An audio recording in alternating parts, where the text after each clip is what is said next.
Hey, before the podcast gets started, make sure to go cop some t-shirts. I'm gonna take you out to the website.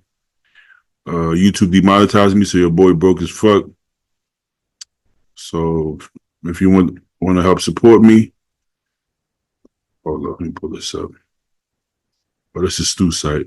You can fuck with Stu too, but let me show y'all mine first. I'm the priority here, motherfucker. This is my shit. All right, so you got the Game Time tee, Game Time on the front, oversized tee, Teammacho on the back. You got the I'm not a fucking scientist. I'm not supposed to curse in the first minute, but fuck it. I'm already demonetized, niggas. Facts. So yeah, I'm not a fucking scientist. I'm a bodybuilder. Yeah, so whatever you want to fuck with it. If you don't want to fuck with it, that's okay too. All right. So yeah, like if you want, hey, if you don't even support me, if you support Kane, if you like dogs, if you want Kane to stay on his diet, you know what I'm saying, keep getting brolic, keep getting buff, fuck with some t-shirts. All right. If not, Kane gonna be hungry. I'll put the camera on him, but he's sleeping right now. They don't. That's why I said buff. I'm like, they don't know what brolic mean. If you're not from New York, you probably don't know. But anyway, support Stu as well, because he do this podcast. And I like to support my friend's business. Unlike everybody else who go rock Gucci and all that shit, I rock with my boys. So go cop Stu stuff, beefstew.net. He got the Fear the Fro shirt. That's my favorite right there, Fear the Fro Stu. And then he got this serious bodybuilder one, beef stew with the abs and thighs. Oh, he cheaper than mine. His is $28. Damn. I gotta drop my rate. I gotta match that rate. I'm motherfuckers cop my shit. But anyways, I don't want to make this too long. Teammacho.shop and beefstew.net. Fuck with your boys. Enjoy the episode. Ladies and gentlemen.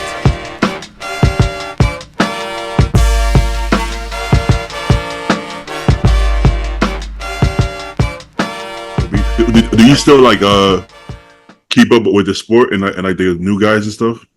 Kinda, like I mean, it's inevitable to kind of follow it at least 1 foot in because of Instagram, right? Like, yeah. So yeah, kind of. Okay.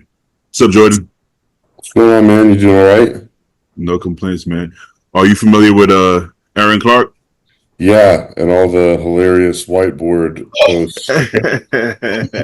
Well, I love them, bro. I love those. I didn't know you were going to be on the podcast today. Yeah, awesome. You know me, I'm usually winging this shit most of the time. Just pop on and send a bunch of hits, but Aaron, I actually hit him up like last week for the first time. I actually planned a guest. It wasn't a last minute thing, and I just fucking thought, But yeah, wow. It's funny because I feel like a lot of people in this industry have like almost like 2 careers, right? Because I've been following the sport for a long time, so I'm more familiar with Aaron when he used to compete, right? He was, I think it was top 3 or top 2 at the Arnold. One year? I got top 3 at the Arnold the first year they did 212, 2014. Yeah. Okay. Yeah, I remember watching you compete too, man. You were very impressive. Thank you. Yeah. At the time, you were pretty young, right? You had to be like the youngest guy up there, really, right? At that point. Yeah, I think that year I was 25. Damn. Okay. Wow. Okay. Yeah. Wait. So, how old are you now? 36. Oh, you're still young, man. You're still young. Yeah. There's a lot of dominant, but yeah, I mean, I'm not 100% sure that I'm like done, but I just had a lot of shit happen in my life that's kind of made me have to, how bodybuilding is. It's like you got to have your feet on the ground to really like give your all to the competing. For sure. Yeah. So I actually met Aaron once at, I believe it was the New York Pro in, I don't know, it was when 2015. I think Dexter won that year. That was 2015, 16. Let's see. Can't be certain. 15, I would have been with Blackstone, and I was there. Okay. Didn't do the show because I had torn my forearm. Yeah, you didn't compete in this one. You was Okay. like hanging out at the Marriott, like at a booth or like walking around and stuff like that. And Yeah, I it saw was it. probably 2015 then. I think Guy Cisternino won the 212. He did. Shit, time I flies, man. beat him the year before there. Oh, yeah. You got to put Were that you out all there. with Blackstone at the same time? Wait, who guy? Yeah, I wondered if Aaron and Guy were with Blackstone. At the same time. No. Guy got with Blackstone long after I left. Gotcha. Yeah. Oh, well. Yeah, but I remember talking to Aaron. I'm like, yo, this guy is one of the coolest pros. Oh, so, okay. So first of all, let me preface it. You know that Marriott Teaneck where they have where they have the New York Pro and the Universe and stuff like that. That was my first job. So at the time, I was actually working there. I was like 19, maybe. Okay. Yeah. So I was working there. So I was a banquet setup. So I would set up tables and clean and stuff, right? This is how you know people's character, right? Is because right now I'm a bodybuilder, right? So I get respect from other bodybuilders. But when you're a 19-year-old cleaning, you kind of see who's a dick and who's cool, right?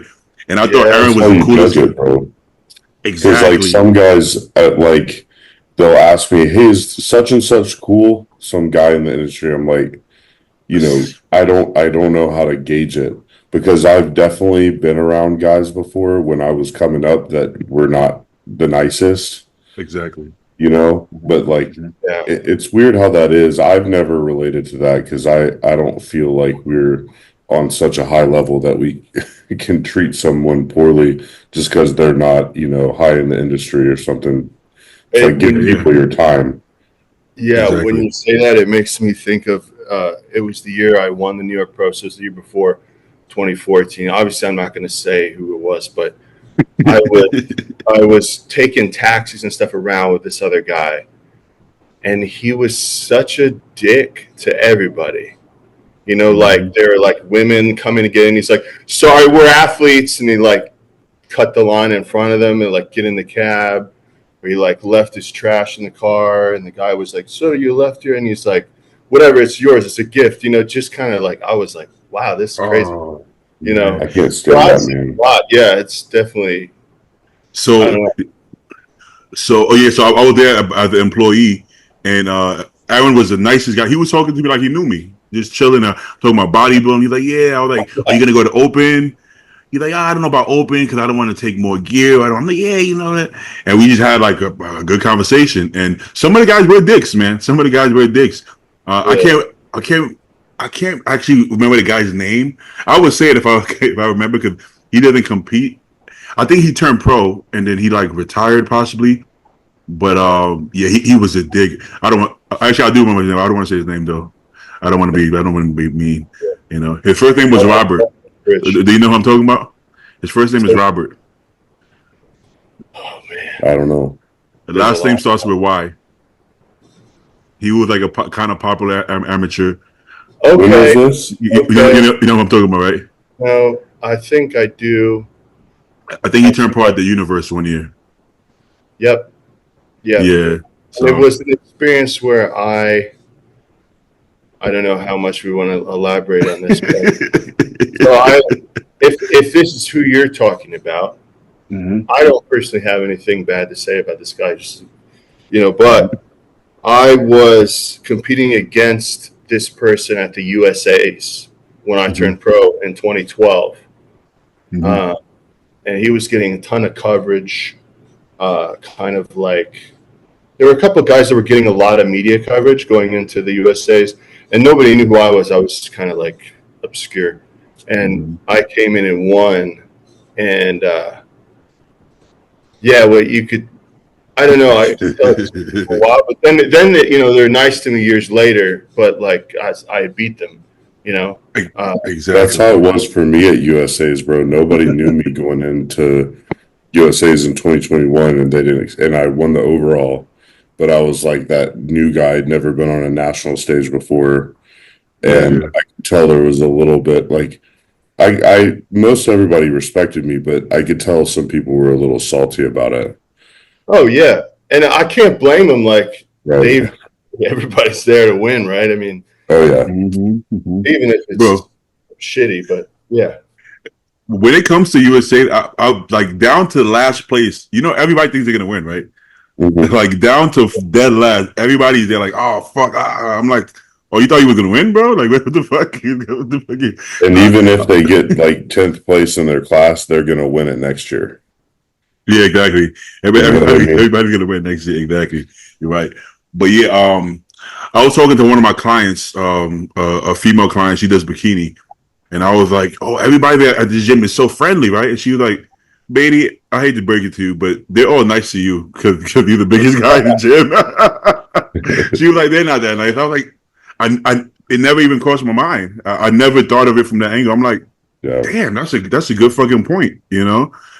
I just thought everybody was nice, you know, but they're probably dicks to everybody else, which is not. It's not how you want to be, man. You don't want to be that way, but that's how you see somebody's true character. Because, like Jordan said, somebody say, "Hey, what's your experience with this guy?" I'm like, it's been nothing but good, but from everything I hear, he sounds like he's a piece of shit. But I just never had that experience with him personally, you know, Right. like Stu, you know. What's up, Stu? Hello. Man. Mike Stu's was like an hour away from me now. Yeah. there we go. I haven't seen you, Jordan. I've seen your wife twice. She's Yeah, I been at know the she's gym. there today. Yeah, I just saw her. We did like a product shoot over there. Nice, man. I'll be there tomorrow. Okay, good. I don't know if you're gonna be there at the same time. Yeah. I'll be there like 12:30 or so. Okay, yeah, I'm training around then. I'll see you. Sweet, man. So Stu, Aaron Stu, he's a little bit before your time, but but you know what? It's funny because Jordan mentioned that he does these whiteboard videos now, and it's fucking hilarious. And it's almost like more people know him now for that. Like the newer generation kind of know him for that now, right? Would you agree with that, Aaron? It's a weird reality of it because like I don't really, I don't think of myself as that, but I have had people. I recently posted photos from shows I did, and I could tell people were like, "Oh, damn! I didn't know you did it like that." And I was like, they just clowning over here with the whiteboard. Well, Like dude, you say everything that we're all thinking in a really funny and shareable way because it's all so relatable what you've posted. And I'm sure your following has grown a ton from doing those videos because it's like such shareable content. Like I find myself sending this to multiple friends when you post some of these. Good. So it's very creative. Yeah, it's a little bit of a struggle to keep thinking of new things. I'm sure. I usually know though if I did one that I'm like, people are going to share this one, like ones I did about. Like you did one show and now you're a coach, like that. Yeah, you could Anything Every that time, bro. says, like Trin in the title, of course, gets shared a lot. Yeah, Right. Of course, yeah. Yeah, I it's gotta have something to catch the attention real quick. yeah, for sure. Yeah. I'm not good at doing that. I gotta learn how to do that better with social media. It's hard, man. I because for the longest time I would just post gym videos. You know what I mean? I'm actually like a super introverted guy. I don't. And I started being like, Aaron, you got to start talking on video, and it feels so weird. And I would just make videos like this, like with a thing, and then I kind of not accidentally, but I used a whiteboard in a video, and I was like, a visual helps. It really does. Yeah. And I used to be a cartoonist a little bit. So like my drawings are super dumbed down for the video, but it's kind of like something that, I've had in my past. So yeah, it's cool. Yeah, it really works, man. I mean, I've had multiple friends share it with me, and I've shared it with multiple friends. And like I said, you're saying all the things we're thinking when maybe like we're hesitant to talk crap about a certain topic, because then it's like I find myself when I'm inspired to post something like that, it's usually based on a situation that I'm dealing with, and then I don't want that person to see it, and then they think it's about them. Yeah. But these things are Yeah, reoccurring that in happens a the lot. industry. These problems, like doing one show and then they're a coach, or many of the other things that you've posted. It's like it's the same thing we deal with every day with all of these people. So it's so relatable. Yeah. I actually one time I did make a video that was about a person, and they like I was like, they won't know. And he wrote, he's like, why don't you just tag me in the video next time? Well, but the funny part, sometimes it's like a general message, but then you're like, oh, this person's probably gonna think I'm talking about them because that's relevant at the moment. Oh, fuck it. Yeah, for sure. Who cares? You know what I'm saying? Yeah. Yeah. The best way to do social media, honestly, I mean, I don't know if it's the way to be the most successful, but I feel like with us, like people who bodybuild and we're not like necessarily content creators, it's finding a way to be yourself but making it entertaining. Yeah. You know, just it's not gonna be what other people are doing. It's gonna be something that's completely different. Like people don't take whiteboards and and just talk about annoying shit. You know, it's not something we've seen before. So I feel like if you could find the hardest thing sometimes to do online is be yourself, right? Because like who the fuck like how do you be yourself? You have to be comfortable enough in front of the camera to just be yourself. That's why podcasts help, because you start talking and you forget the camera's on. You know. Yeah, I just tell people to just experiment, do different types of videos. You know, like, and then maybe something will stick. Where do you live? I don't think Stu's sarcasm could not come out on camera. He's definitely himself. Unfortunately, it doesn't always translate as sarcasm, and people think I'm being serious. So you're rarely serious, dude. It's funny. Like I was staying with my parents for like a month and a half before I moved down here, and like my dad has known me for my whole life.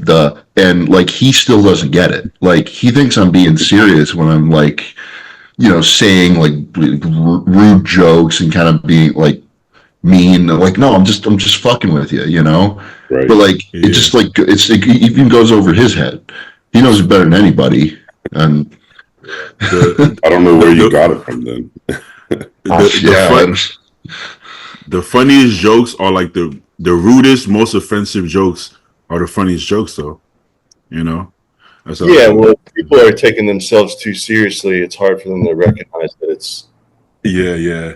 I mean, they also have to land. Like they have to be good, right? And I'm not a comedian, right? So it doesn't always land. See, I can't help but to crack jokes. It's in my nature. I crack jokes about everything, right? But on the podcast, sometimes I'll crack a joke and I'm like, this person might get offended because it's happened to me a few times. So now I'm like, so when you have to think about it, I don't like the fact that we have to think about it, but I also don't want to offend a bunch of people because they don't know me. So they're like, I don't know this motherfucker. Why is he talking shit about me? Whereas like with people I know, my friends, I can do that. But to somebody who doesn't really know me, they might take offense and unfollow me or block me or whatever the fuck. People do. But I feel like you should be able to tell, like on the podcast, the way we banter, you should be able to tell that we don't mean any harm. It's just we're just talking shit. But context is important for sure. Yeah, I would hope it comes off lighthearted and it doesn't come off as we're being dicks. I don't think it does, but who the fuck knows? Well, most of the guys on here are bros, dude. So I think we're all lighthearted on here. And also, well, there are a lot of insecurities of bodybuilding, but I would think overall, we're less easily offended than the rest of society. I would hope that was the case. I feel like that's the opposite. Most of my circle of friends in bodybuilding, at least. Yeah. It might be the opposite, man. Bodybuilders, I mean, I guess it depends who you are, but there's a lot of really, really sensitive bodybuilders. I mean, okay. If I'm being completely honest, I can relate if I'm in a prep and I'm just all in on this prep. This is like, this is the most serious prep of my life. Sometimes I get a little sensitive. I can't lie. I go in the comments and I'll get a little sensitive, but I never want to show. If I'll write a paragraph, I'm like, what am I doing? Why am I Well, but responded with a but is paragraph. that commenting back and forth with your bros, or is that somebody that's going out of their way to try to offend you on social media? Because that's a totally Oh different. yeah, no, That's not totally not different. not with my bros. Not with my bros. I feel like yeah, we're Because strangers. we all know we're Like, just messing with each other. for sure, But for sure. but when the normies get on your page because your post blew up, it's really Yeah, hard not to comment back. for sure, for sure. If I get cranky with my boys, sometimes I come back and apologize. I did it on a podcast with Joe and Ken, and I was like, damn, I was being a little bit. I was being, I'm being a little bit. You What like are you arguing arguing with about? Ken, man. You just can't help yourself. I just don't like when I get riled up to the point I start cutting people off and stuff. I'm like, I gotta at least let him debate me. I can't be like cut him off and just I gotta listen and like usual. But sometimes hey, you in prep, man. Those shows were rough, bro. I want to go back and watch it. That shit was rough. Well, Prep bro, you podcast. diet hard. You go low calorie anyways, so it's got to be tough. I feel like the host has to be retired. You can't have an active prep and host. It's not that's not healthy, right? That's not the whole. There'll be episodes I would just sit here like this, and y'all would talk, and I didn't have anything to say. I'm like, what the fuck, man? Yeah, I would have a hard time. I don't know. I wouldn't be a good podcast host in the first place. But I think dude, mad respect for you for that because you keep this up twice a week, anyways. I mean, it's like I try to. We I had thought some rough episodes earlier this year. Speaking for myself, at least. it was rough. It was rough. I mean, sometimes Joe sometimes just wouldn't show up, and I get it. He would be like, "Bro, I didn't have it in me. I would have been like just bad." And I'm like, "I get it. I get it, bro." Me and Stu just got on here just fucked up and just we still showed up when we shouldn't have. definitely some episodes we shouldn't have showed up, but we just showed up. Sometimes we sit there, we'll be annoyed. We just, I don't know. It was rough, but what do you expect, man? It's this sport is not easy, man. I was gonna say, how long you been in Dallas now? When did you move? I mean, me or Stu. Stu, but you're not in Dallas. You're in Allen, right? Allen. I'm in Fort Worth. Yeah, Stu's above. You're north of Dallas, right? Yeah, I'm like right next to destination. Yeah. You've been here for a year now, right, Jordan? Yeah, it's just hit a year. We're probably going to end up moving. I know you know this, but we want to move closer to destination. So we're probably going to be around like the Grapevine area or Louisville, probably like 20-25 minutes from destination, kind of between Fort Worth and Dallas. As of March, we're going to be trying to find a house out that way. So, Okay. but yeah, I don't plan on leaving here, man. Texas is awesome. I've loved it here this past year. It's been life changing. I was sold. Hey, where do you live, Aaron? You told me, but I forgot. North Carolina. That's where I'm from. Okay. Oh. What part? I grew up in Asheville where they had all the hurricane stuff happen, actually. Oh, So, I'm in Raleigh. yeah, gotcha. Okay, I've spent a lot of time in Raleigh. It's Hey. okay. I mean, it's fine. I'm not like, this is it. But, Yeah. do you want to move? huh? Do you want to move? Do I want to move? I think that kind of, but it's not bad. Like, there's nothing here that I'm like, I've got to get out of here. Like, I got to move. It's fine. But I moved here because of my ex-wife. And then we split. Like, I had a situation like that before where like an engagement split and then I moved immediately. And then it was a rash decision. So when this happened, I was like, just sit tight for a little bit and figure out what you want to do. So, Yeah. so I was all sold on Dallas, but then I heard weed was illegal, man. And, and then these hurricanes, tornadoes, that shit is ghetto, man. That shit is ghetto. I don't like natural disasters, man. That shit makes me nervous. It was so weird that happened in Asheville, North Carolina, because I've never seen flooding hardly at all. You're in the mountains. It's like, how does that even happen? Yeah. Yeah. It was wild, dude. I'm lucky. Luckily, most of my family and friends they're all okay. Like, lost some stuff, but you can replace stuff. But so many people, like, they were pulling people out of the mud, dude. It was bad. Damn. Awful. Yeah, Oh, and I was only there a year ago, so I mean, crazy to watch that from all the way in Texas and watch that happen. The news didn't cover it much. I don't know how It's much the you election guys cycle, man. It's like right on to the next thing. That's Yeah, well, I don't know why. I won't get into politics, but basically, there was not much help at all from the federal government for these people, and there was like so many people missing, so many people dead, and then they're like, "Oh yeah, so you can apply to get $750 per person. That's what FEMA can offer you because we don't." They were basically admitting they were running out of money because they'd given all the money away to whatever else.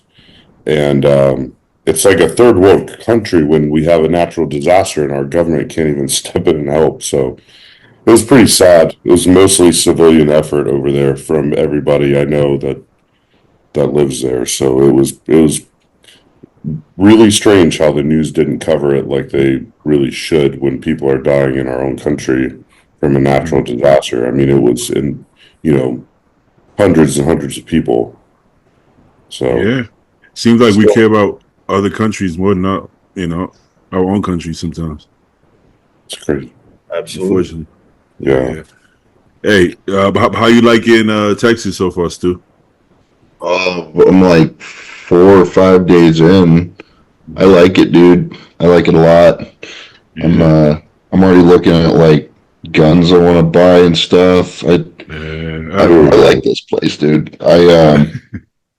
It's actually really nice out too. Like it's perfect weather right now. So It's beautiful. we did bring some rain down with us when we showed up last week. They cooled it off though. Yeah. Are there any other Puerto Ricans there? The Puerto Rican culture there? Not that I know of. Yeah. Dude, Puerto Rico actually played a big part in this recent election. You guys hear about that shit?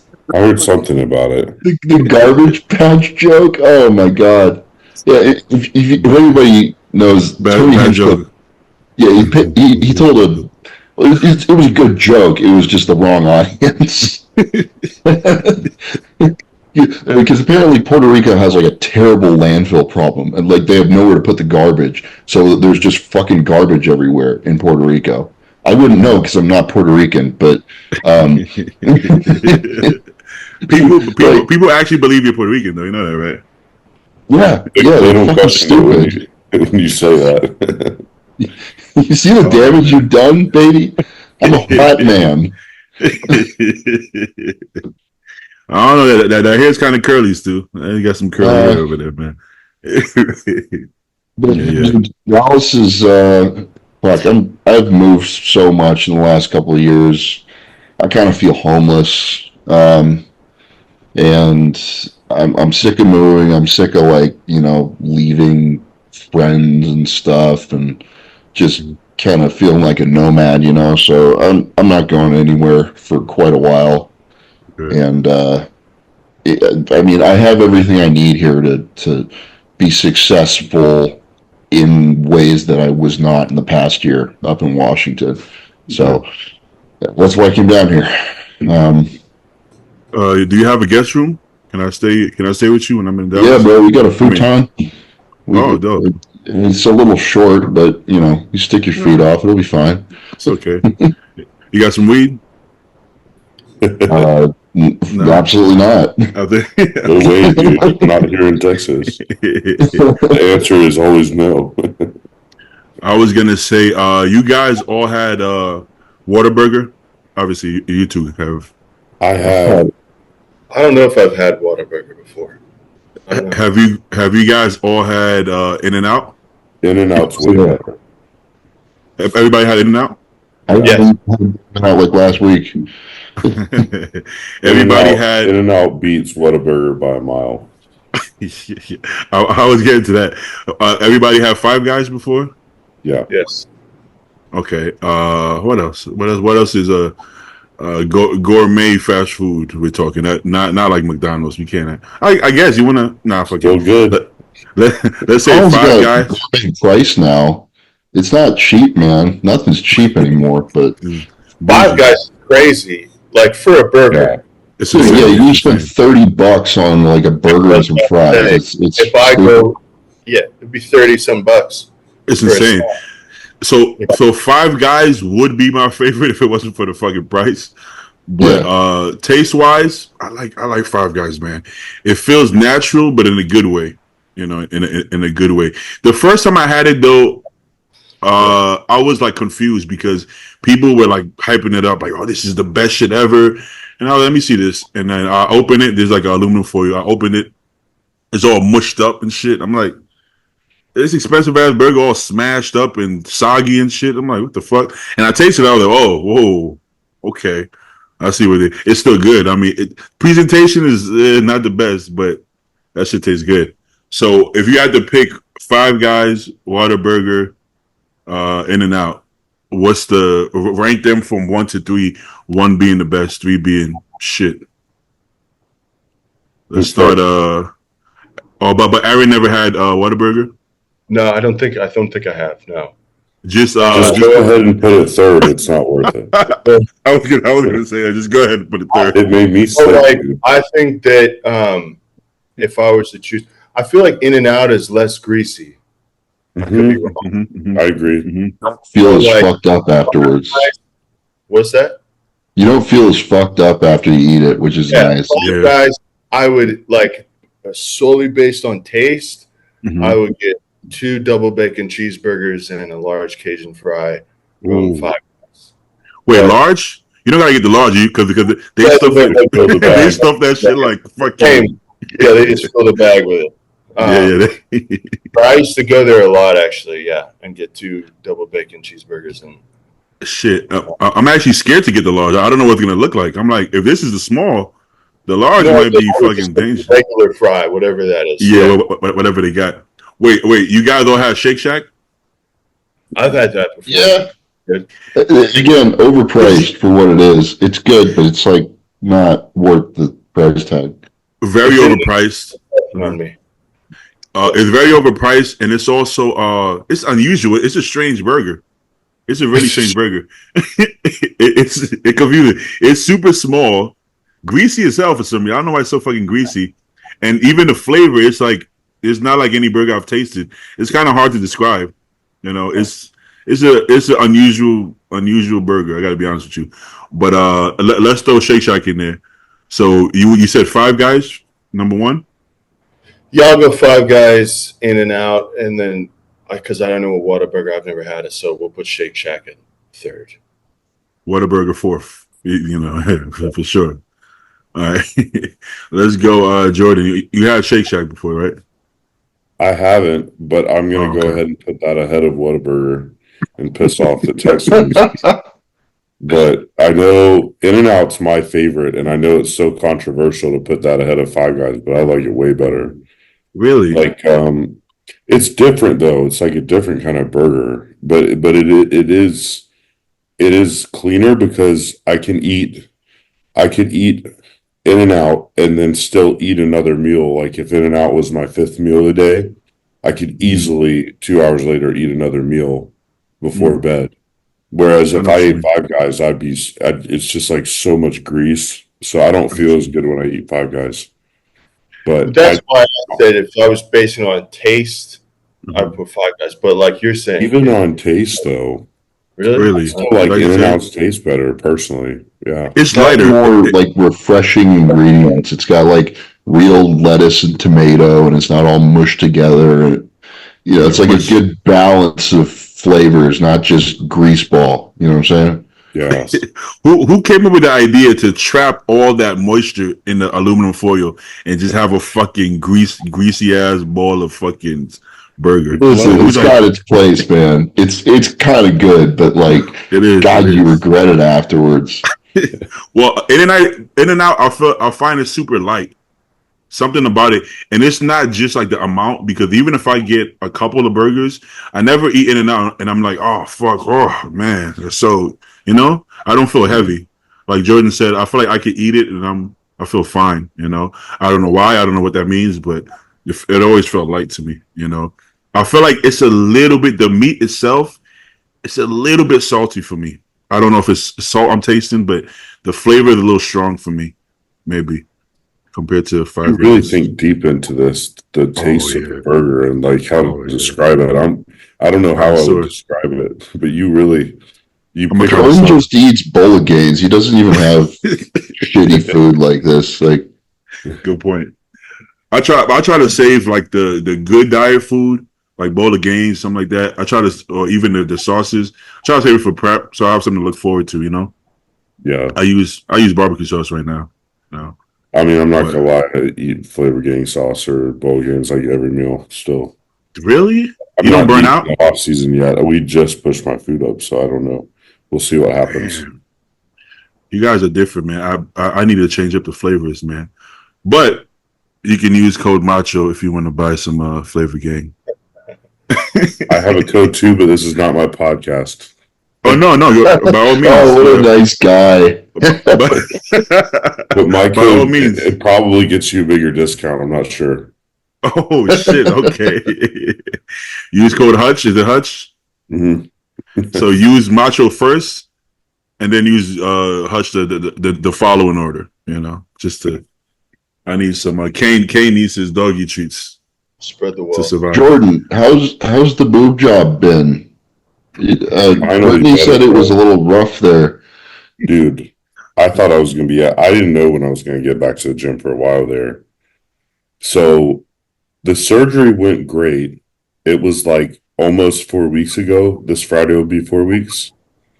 And for those that don't know, I had gynecomastia surgery, removal surgery. And it wasn't bad. Like before we did the surgery, the doctor was like, this is a very easy case. Like it shouldn't be that long of a recovery process.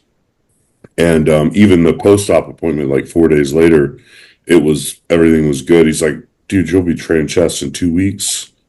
And he told me I could go train, just don't go crazy. And so I went and trained back, and then I went and trained legs. And then like 2 days later, a day after I trained legs, I think, I had both sides fill up with fluid. It's called a seroma. And it was like out of control. So it was like super painful. And so I couldn't train at all. And I was just an idiot for pushing it too hard, too fast. Sports bra action. Yeah, right. I'm still having to wear that thing most of the day. I don't have it on right. Have any of you other guys had gyno surgery? I'm going to later this year, I think. You got gyno? Oh yeah. I had a flare up like a month or two ago that I was dealing with, and like I got it under control, but like it's like there's more tissue there, and I need to get it dealt with for sure. Yeah, definitely good. So my story of gyno surgery is kind of funny because I had it when I hadn't even used gear yet. Like I had taken like H-Draw or one of those old pro hormones. Ooh, yeah. Careful. And I did it. Shout out PJ. It wasn't bad, but it was like, I had these like little rocks, and I was like, fuck, like, because I knew I wanted to try to turn pro. I was like, I need to take care of this now. And I was broke as fuck. I was like 20 years old in school. And so I was kind of going and pricing people around. And I go to this, and back then, I don't know what they charge you now, but back then it was probably like at least 6 G's. Damn. At least. It's usually, I'll tell you about mine, but it usually is that high, yeah. Yeah. Mm-hmm. So I went to this one dude, and I tried to sell him the story like, oh, puberty, and I used to smoke pot, and, like the whole thing. And he just looked at me, and he was like, I have good news and I have bad news. He's like, the bad news is the insurance won't touch this. He's like, good news is I'll treat it like a wart. A wart. He said, I'll cut one side out, $400. Second side, I'll give you 50% off, $200, $600. I'll do the whole thing. No Oh way. shit! $100. That's And suspicious, man. He did it in his office. I was awake. He just put the thing here, Jeez. cut him out, and I was like, online it's like don't train for 4 to 6 weeks at least, right? And I was like, so when can I work out again? He's like, oh, I don't care. It's internal stitching. You can go back whenever you want. And so I'm like, I like that answer better, So Yeah, right. I went. My mom made me go to the beach with my family the next day. So I was at the beach with like these bloody nipples, the whole week. Oh, And I no. came home and I was like, I feel small. I need to train chest. And he said it was okay. So I went and I started doing chest right away. And I was like, I'm getting the craziest pump like I've ever gotten. Of course, it was what you were saying.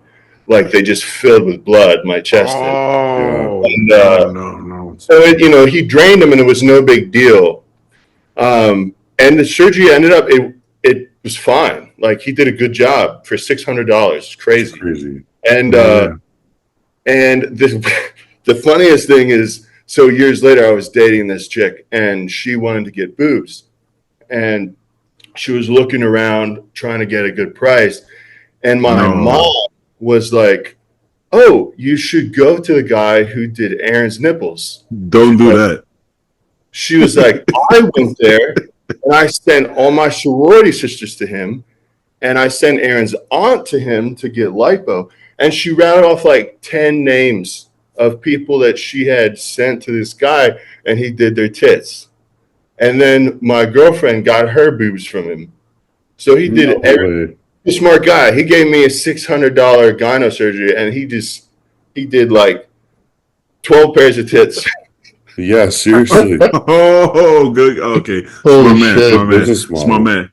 Wait, okay. Was the gyno surgery a success? Yeah, it was fun. I mean, it was just a weird. It's $600. It's crazy. I felt Yeah, like, that's insane. do you even know what you're doing? Like, but I I would was think the same suspicious. thing. so hard up for money. I was like basically a teenager. I was like, I don't know, like cut them out, dude. I'm half ready to try to cut them out myself. So you'll do a That's better suspicious. job than me. So did you got a hematoma in both sides? They filled with blood, and I don't know. He drained it. It was not a big deal. Yeah, because I just wonder if it was. I wondered if it was an actual hematoma, like if it was blood that they drew out, or if it was Pus. fluid, like I mean, it lymphatic looked like blood fluid. when he sucked it out. Like he filled a big bowl with it. I remember. That's like, crazy. Yeah. I don't know. I mean, yeah. More than likely that was a hematoma. Yeah. That was a Because hematoma. mine was lymphatic. Dude, I drained mine myself. I'll be honest. Oh. So I talked to a couple pros and learned how they did it. And I was like, all right, my doctor was in New York. I'm in Texas. This happened 7 days post-op.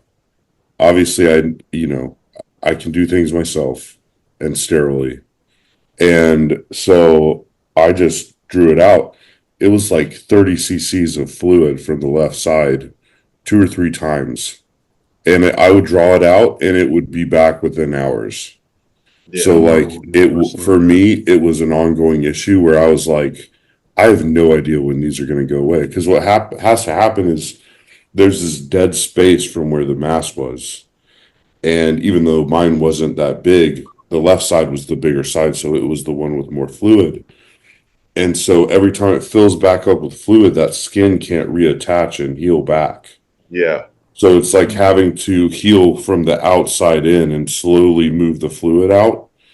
And there's like a teeny tiny bit still in there that I can feel, but it had to literally heal like slowly from the outside in. And I probably aspirated it like 5 times. And then every time I did, I would use KT tape and like strap it so tight that there was no possible way fluid would fill back up fast.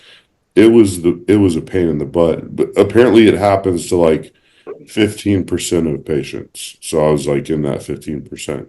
Look at you. Yeah, that was my experience. So it was definitely not fun. See, Jordan is a little crazy though. Don't let the calm demeanor fool you. I knew I was I knew like, he had this good is opinion. myself, bro. Because like Well, you know what would happen? I would go to a general doctor, and he would be like, "Oh man, I don't want to mess with what the surgeon did because I don't want to mess up what that doctor Yeah, did. He needs to work on, his own patient, but I live somewhere else and I was going to have to go through the runaround with everything like that. And then imagine I had to go in there 2, 3 times a week to get him to do it for me when I can do it myself. yeah, so So, yeah. exactly what I would have done. I've never had any type of infection that I did not try to drain myself before I try to get help. Yeah, for Yeah, sure. yeah. I haven't had to do that yet, but I definitely did that with my shoulder before, like was a while ago in my early 20s. I had like it was just getting swollen, and then I put the syringe in there, and I drew a bunch of like blood and like Yeah. yellow fluid from it, and Uh, it was pretty fucking nasty. Pretty fucking nasty, but you rough. gotta do what you gotta do. You gotta do yeah, I what you had gotta Aaron, do. did you have scar tissue around the area after it healed? um, it's really not bad, but my gyno was so small, like it was almost like just like a little hard rock, like a bottle cap. Okay. That like there, it That's was kind of like just how mine was. yeah, like almost like just a gland. There wasn't a lot of adipose tissue like around it, so like Okay. I don't feel like there was really much space between Okay. when he cut it out. Um, Well, mine was probably bigger then. He said it was bigger once they actually cut it out. Yeah, because I saw the glands. Because my friends were like, "Ask for them in a bag. Bring your tits back." And I asked, I was like, "Can I have those?" And he was That's like, "Oh, you crazy. want to make omelets with them?" And I was like, "No." And my friends asked me to bring my boob to him. He's like, "Get some new friends." And I was like, Yeah, right. they're like these bloody, they're like these little bloody. I don't know. They were little. But I knew if I didn't get it done then, the second that I touched gear, they were going to blow up. Right, exactly. Yeah, Yeah. yeah. It had to happen at some point. I Yeah, definitely want to keep mine and like put them in a jar yeah, fuck of it. like formaldehyde or something. Oh my Yeah, gosh. I think I think the issue happens when, let's say, I have clients who have to take so much AI just to get rid of the gyno, right? Now bad. you're running AI year round at high doses. Yeah, That's all bad, you know. So That's that why I had it taken out because like I had this in puberty when I was like 12. I went to the doctor for it.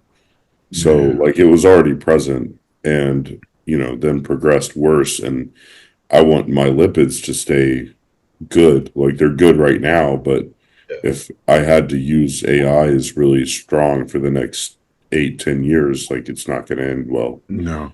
with for my lipids. So that's the main reason I did it. I personally like my estradiol on the high normal range. You know, I feel better pumps. I just feel better sex drive, the whole nine.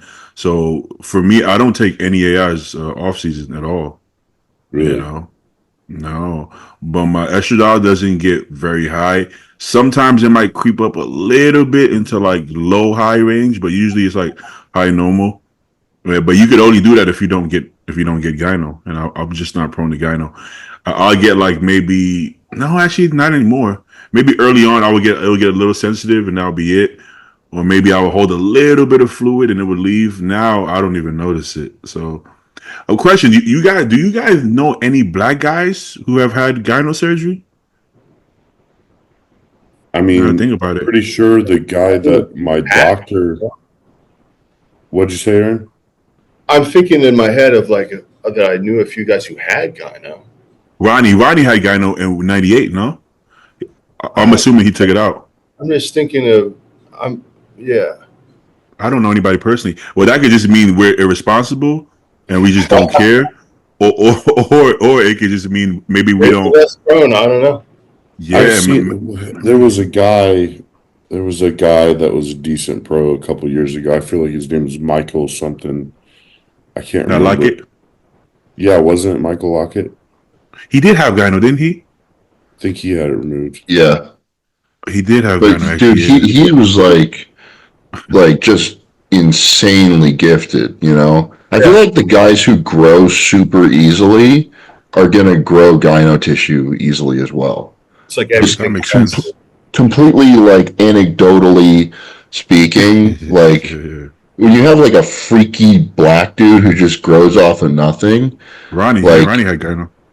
yeah, you like I feel like they get gyno, and maybe they this is totally racist of me, but like maybe they don't know what they're doing, you know, and they're like, you know, they're not even taking AIs, you know. We know people like that. They're like, yeah, I'm taking I don't like take AS. some test and like what Baby. the fuck is aromasin? Like I've never heard of that. That's what is that? You know? Yeah. Now, if you have freaky genetics, man, I mean, Ronnie didn't know what the fuck he was doing. I mean, Yeah. honestly, he had no clue. If you have freaky enough genetics, sometimes they do everything wrong, man, and they still look insane. You know, like from watching a couple of Andrew Jack interviews, seems like I don't know how he is now, but it seemed like he didn't really give a fuck. He was like, I was getting like 3 meals a day. George had me on 5. I had 3. You know, I know GH. I don't think I need it. Sound like that. Somebody told me they saw him back like before the Olympia, just chilling with a muscle milk, like drinking. Yeah, I heard that. Muscle milk or something. Like, did Aceto give you that? Nope. I just don't give a fuck. You know, I just do what the fuck I want. I mean, and get top 5. He could imagine come in if he did apply himself harder. Yeah, that's what made Ronnie. You know, Yeah. I mean, he could be top 5. The man, he barely even posed at the Olympia. He was like this. Yeah. Like, okay, bye. And he still got top 5. Like this.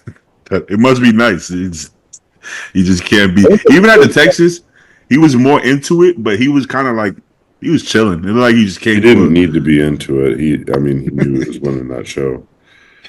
Yeah. I love how at the end they had like that moment where they had us in the middle, like they were wondering trying to make it out like, oh, who's gonna win this show, and I'm sitting there like, you're really doing this to me right now. Like, obviously I'm not beating Andrew, so you can go ahead and call Andrew for the win. Like, stop making this suspenseful, please.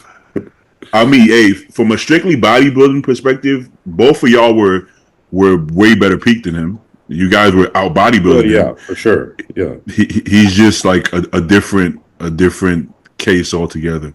He didn't even look like he belonged on the stage. He looked like something else, you know. Yeah, he looked kind of just that looks insane. All right, it takes a lot of mass to beat that guy. Yeah. All right, is it do we have anything to talk about today? Actually, let me see if there's anything going on. Show last weekend. Yeah, Rafa won. Oh shit! Good point. I didn't even. I was What are you too doing on busy. my page, bro? Get out of there. Oh, I was gonna pull something up. I was too busy doing other shit. I didn't even notice there was a fucking show. All right. Well, they got the Prague coming up, but Portugal was pretty good. Wait, who the fuck is this? Damn. Vince Taylor, isn't it? Yeah, I didn't. That looks insane. Holy shit! All right. Can you guys see the whole page? Yeah. Okay. Let's see. I actually didn't even look at the pictures from the show. Now that you mention it, let me see. What's the best comparisons? Okay. Apparently, a lot of people were complaining that Brandeo won. You know, I think sometimes no matter either way, I think sometimes no matter who wins, people are going to complain because when Rafa wasn't winning, everybody wanted him to win, and now he's winning, and nobody wants him to win. Well, it's 212. Let's take it. Yeah, it's right above there. We're done with this. More importantly, much more importantly, Elliot Dermond got on stage again. Oh yeah, fuck this. Let me go to Elliot. Those pictures are down below. He looked nuts. No one's next to him, but I mean, man. Whose page do I go to? Scroll down below. You can scroll down. Oh, you guys saw it already? Right there, okay. right there in the middle. Yeah, I got to be honest. I mean, it translated. It translated to stage. I honestly wasn't. I didn't believe it would. I mean, I knew this shot would translate. I knew the most muscular and front double. With I don't see any. Hold up. Somebody gotta have more. Okay. Yeah, I knew his front shots would. His front double is crazy. His lat spread actually looked really good. Chest is just, it doesn't even make sense. It makes no sense. It makes no sense.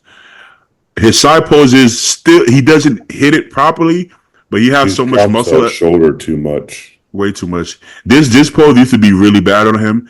It's still badly posed, but he has so much muscle at this point that, to be honest, that it doesn't even matter. It still looks good, Yeah. Obviously this pose is probably like one of the best, period. Just the striations and stuff. Oh, he posted a back. Whoa, he posted a back picture. I haven't seen a back picture from Elliot in some time. Yeah. Okay, so obviously his back is his weakest shot, but this is way better than it used to be. No, it's way better than it used to be. I mean, he has, first of all, he's in shape.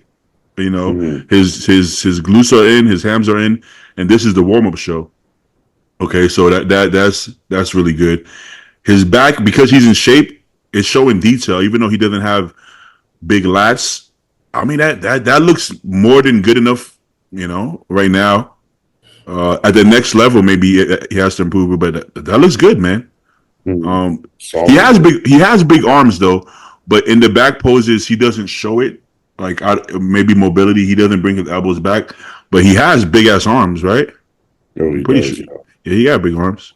He reminds me of, I don't know the guy, but he reminds me of kind of like has a narrow clavicle, but like really round, like delts and like that chest, Yeah, like yeah. arms and delts.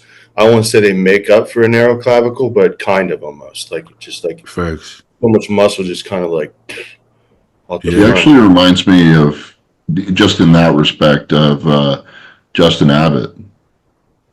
Because Justin's very conditioned, he's very muscular. His shoulders are super round. He's like structurally he's not that wide. No. Kind of makes clavicularly, if that's a word. But he can make up for it in a lot of poses. I gotta be honest, man. I'm impressed, man. I'm impressed. Go back to his page. You can see the other stage shots that they had. Bottom right there. We're here? To the right, down below there. Yeah. Yeah, that's. To be honest, I didn't think I was going to see a back shot because I haven't seen it once. So I'm like, he won't show a back shot, but his side leg is crazy. Hold up, wait, you're not blocked right now? I just realized. No, I'm not blocked. Yeah, I'm not. To be, yeah. He's just not following me right now. But hopefully he hears all the good stuff I got to say about him. Yeah, Elliot's he's a great guy, man. Very nice guy. I've known him for a long time because we were on Condemned Labs together. So yeah, I know he works hard. That's for sure. I'm just glad to see him, be able to put it together because I know he's had some hurdles to jump over the past couple times. But yeah, I didn't think we would see him on stage, man. It's been so long. I was like, maybe it's one of those. What was that guy? Aaron will probably know who I'm talking about. He was with Species. I think Dave was his coach, and he was gonna win USA's. I mean, I think everybody could agree with that, and he just didn't do it, and he just stopped competing. You know who I'm talking about? Anthony Pasquale. Boom, that guy. Yeah, I beat him, and then he. There you go. You made him retire. You retired him. I know, but that was the guy he got second. And he was way bigger than me. He was like, a heavyweight, but I was 203, and he was like he probably weighed in at the cap, and then he probably filled out more. So, I mean, he was probably like 230 something. You were the heavyweight at 203, and you won? Yep. Well, how come you didn't just lose 5 pounds? I guess it didn't matter. They asked me if I wanted to, and I said nope, because I I didn't want to fuck with it, man. I knew I looked good. Fuck it. So I was just like, it doesn't matter, right? And You the wanna win thing the whole is Darren Glenn won the light heavyweights, and they gave him the overall. So if I had tried to suck down, that would have been bet worse. No, like- That's crazy. all respect to Darren Glenn, like, you know, he looked good, but he wasn't like peeled. He was a good Darren Glenn, and it was the best that he had looked, but like no, his glutes were smooth and like he wasn't peeled. But they gave him the overall, like, I think he had been knocking on the door for a while, and they like, this is the best we've seen you. Here you go. To take it home. I think that at that time, I was too pumped to have won the USA's first try to really be upset about it. So I was like, yeah.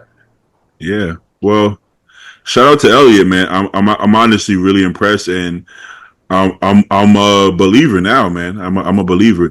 I mean, I knew he was a freak. I wasn't sure if it was like good veto before I saw him on stage. I'm like, I don't know if it's gonna translate on stage, because I'm like, this is good lighting. There's some filters involved. Maybe he's not what if he's not stepping on stage, maybe he's not what I think he is. But I think it's safe to say he is. I think it's safe to say he I'm is. so excited to see him next to other guys, because we've only seen individual shots. Yeah. It makes Yes. That's what I'm interested to see. From what I've heard, he's not structurally big. He's taller than he looks out here, but he's not my height, bro. He's like 5'9"-ish. I'm looking at him in relation to the microwave, being like, yeah, he's probably just a little taller than me. Yeah. Yeah, but he looks like he's short, right? He has short arms. He gets those comments online a lot, but he's not short. He's like me and Stu's height. That's crazy. He's like my height. Jordan's an inch taller than me, so. Yeah, so I guess I'm like close to 5'10". Yeah, that's wild. Yeah, he looks short, but yeah, from what I hear, he's taller than he looks, but structurally, he's not a structural big guy. I'm assuming because he doesn't have the wide clavicles, but I can't imagine he's not big though. I mean, he has to be filled in. He's like muscular, I would assume. He looks very muscular.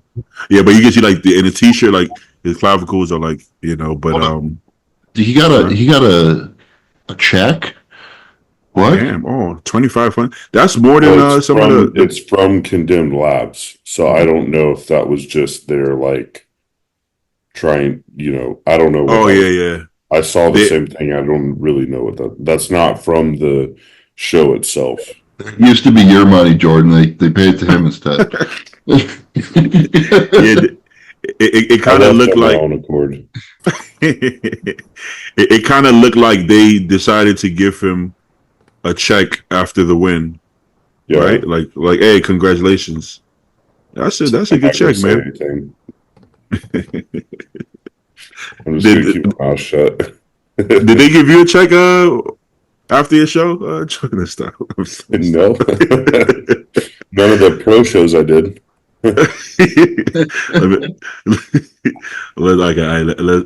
Let's leave them alone there. All right, back to. I have respect for what him and Elliot are doing. I'm not talking shit. Yeah, shout out to that to us, Jordan. Don't worry. Well, shout out. Oh, I heard this guy. Something happened to him.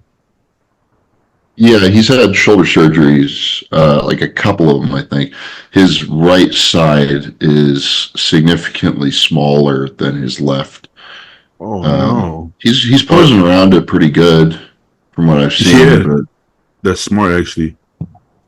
Yeah, I don't see his other side, but I saw him post a video that said bad news. Did something happen bad, or that was just clickbait? I don't know. Okay, hopefully not, because I feel like he's had a lot of hurdles. I think he had an insane physique. Last I saw. Hopefully this video. What did he say? Huh? You go to the YouTube chat, of course. It's more. Oh man, okay. It looked like there's bad news, but I don't know what it is. Yeah, he's posing around it, but I want to see like a straight on shot. Okay, I guess he doesn't pose straight on anymore. Maybe. Yeah, if he's trying to hide an imbalance, he probably won't. You Yeah. can kind of see it there. Yeah, I can see Yeah. it. I just see it. Yeah. For having a He hasn't. totally fucked up shoulder, it's really not bad. And if he gets it sorted out, then like I'm sure he'll be back to where he was quick, bounce back out. I mean, he has a crazy physique. I would hate to see him not do it. You know. Oh, this is old. This is old one, right? No, It's old. Is this an old picture? Maybe. no, Oh, okay. you're the captain. Well, Well, he has that show one shoulder actually for sure bigger. But he has an incredible physique, man. I gotta be honest. He's round, full. I mean, crazy. So hopefully he bounces back. Okay. All right. Anyways, let's go back to Romania. I think, yeah, there you go. Okay. Boom. Who you guys had winning? I mean, it could have gone either way between Akeem and Raphael, but I don't disagree with their call. I thought. Okay. I thought Raphael was in the best shape he's been all year. Yeah, he was better than the Olympia, I think. Yeah. Harder. We haven't seen his glutes in to this point. Not that it's like crazy like some of these guys, but this is the most we've seen his glutes in all year, and he still looked pretty big. Like structurally, he looked bigger than Akeem structurally. Akeem is more filled in though, but the structural size, I think that's why he was able to take him. Yeah, because from the back, he just ends up looking better in his shots. Raphael does. Yeah. He doesn't look as massive as he once. Is that just me, or is that? Who you talking about, Akeem? Yeah. Yeah, I think because he's coming in a lot better shape now, a lot better condition. Because I remember he was with Blackstone for a little bit while I was with him, and I'll never forget this. He's one of those people that when he was like just big off season, I think he was probably running like 200 or 300 megs a test, something. You know what I mean? Like not even on a lot of drugs. And you just look at him like the way his lats just like came up with, like, what the fuck is that? Just a freak. And they were doing a video, and he was gonna squat. He was squatting like it was over 800 pounds that he was squatting for this video. And they were like, Aaron, spot him. And so I'm behind him, and he squats with his arms out, like, hands by the legs. And he does the rep, and he walks it back in, and one of the sides gets stuck. The bar falls, and it pins 800 pounds, 850 pounds or something, lands on his forearm against the safety bars, just like bang. And, I was like, holy shit, like done, like toast. And he's like, oh, and no problem. The next day he was training chest. Like, God, dude. Oh, hell no. Yeah. He's got some adamantium in his bones. Yeah, dude, like just a freak. He used to take weights. It would have shattered my arm. Absolutely. Yeah. I think Akeem. Yeah, I think Akeem used to look a bit bigger, but just not as hard because he used to have issues getting in, really good condition. For the past, honestly, I don't know what couple years he's been in shape. He hasn't been out of shape for some time now. Yeah. He's been. How long has he been competing at a high level, man? Like, when did he turn pro? It's got to be like 12, 14 years ago now, right? Yeah. Or am I totally off base there? No, you're right. I think he turned pro 2012, maybe longer, right? Yeah, he won North Americans. That I did, I think probably. I don't know.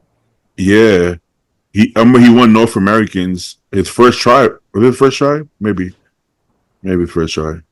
Yeah, so that was some time ago because I remember watching that quite some time ago. Yeah, but he's been here for some time, and honestly, I think he's better. I think he's better now than he was back then, which is kind of crazy. Yeah, but Oh, yeah. So shout out, Akeem, and then let me see, Horse. You got Amir and Horse. Let me see if they got videos of that. Wolski. He Yeah, got Mr. fifth. Attaboy. Wait, what? This is Olympia with Romania. Yeah. How did he grow his hairline between the two shows? He's bald in hair, and now he has. Yeah, I don't know. That was a quick trip to Turkey. I usually lose hair in prep. I don't gain hair in prep, but good job, Rafa. He definitely looks better. I see the improvements. He's in better shape, and he's pulling a like semi vacuum. Good job. It's funny when he's by himself in his stage shots. He looks smaller to me than he does when he's standing next to somebody. Yeah, because he has a pretty big structure. Whereas somebody like Akeem, if I saw them separately, I would think Akeem was a lot bigger. But standing next to each other, kind of looks the same. Yeah. I want to see if they have individuals. So I want to see some of the. He just looks like a bigger classic guy. His shape is so good. Yeah, he does. I feel like you gotta get in crazy shape, bro. Don't you guys think you should get rewarded for coming in this kind of shape? 100%. absolutely. What did he get? Fourth? Third. Yeah, Horse. Oh no, he got third, right? He beat Horse. Yeah, they beat him. Okay, good. Because I didn't yeah. remember their placings, but I would have put him ahead of Horse for sure. Yeah, and then in the past, it was like he's a bit undersized. I don't think he's undersized, man. I think he can bring up. I think he can bring He's a huge guy in person. I love his physique. Real big. Yeah, he's always in such crazy shape. I mean, his quads don't look huge. No, not on his body yet, because he doesn't have a crazy X frame. I mean, they're big. They don't look big on his body, I guess. You know, he's like 5'11". He's pretty tall. Holy shit! Yeah. What do you guys think is holding him back from winning? Maybe a tighter midsection and quad sweep. Yeah, his backside is great. You know, conditioning and muscularity is great back there. But yeah, just like leg size and midsection, making that a little tighter.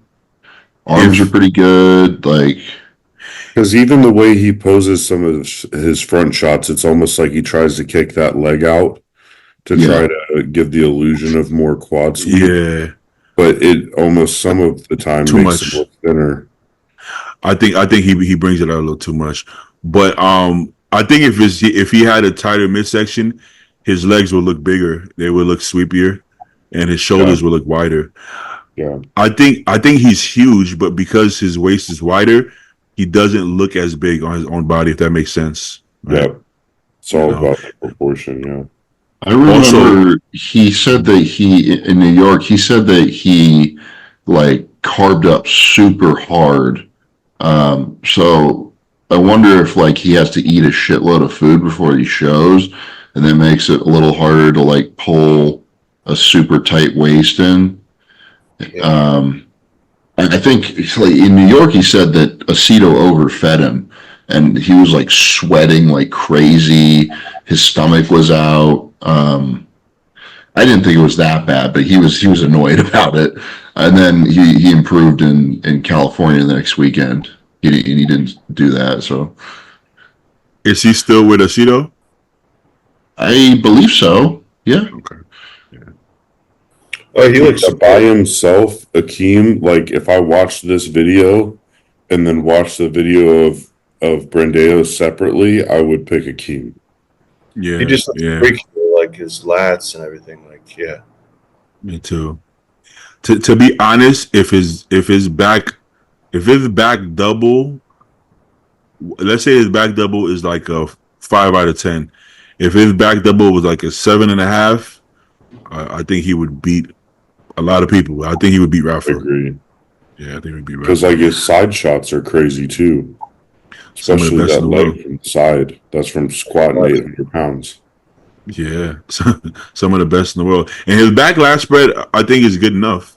I think is just the back double. He has crazy erectors though, but in the back double, it doesn't translate. Right. It doesn't I translate. mean, Amir dominated the back shots amongst that top four. I feel like he does every show. Yeah, You know?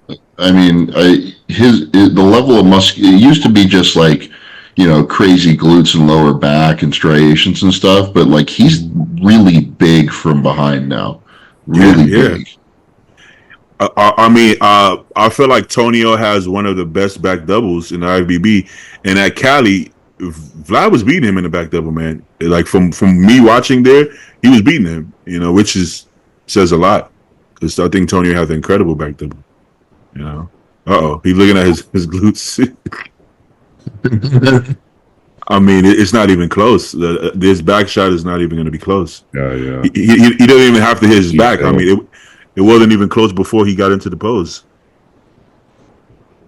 That's just really hard to beat. You're like, yeah, go ahead, yeah, hit that shot, man. What you waiting for? Yeah, that's gonna. That's gonna. No detail compared. Yeah, Horse doesn't have like a hard grainy look to his body. I think he was in shape. This video he doesn't look like, because he's standing next to a mirror maybe, and then the lighting maybe. But I've seen pictures where I'm like, oh no, he's in shape. He just doesn't have like that hard grainy look to him like somebody like Vlad does.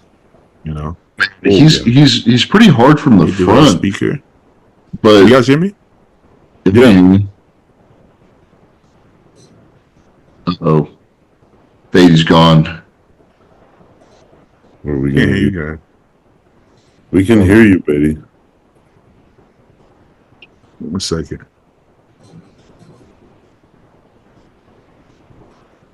Maybe because the Hold video. up, speak. Thing. Wait, I'm looking at it. I guess we gotta take it from here. I think my headphones are dying. Maybe. Yeah, just cut the headphones off. I think Horse, like, if you looked at his pictures at like a few weeks out, he didn't look lean at all. Really? Good point. I don't follow him, so I didn't even see his updates. I mean, I was shocked he was going to be competing in a couple of weeks looking like that. But I mean, he definitely looks better than I expected conditioning wise, based on those pictures a few weeks out. But He's coached by Milos, or who knows what that means nowadays? Everyone's coached by Milos. Maybe a speaker. But like, I don't know. I feel like he just doesn't maybe like get to that final point in prep where you get everything off. I don't know if we've ever seen him in that kind of condition as a pro. No, I don't believe we have. This was good for him, but I don't think it's gonna cut it. Let me see if he's with Milo still. Yeah, that's a good point, and nobody really knows. Nobody really knows. But yeah, wait, is this Romania? What was this?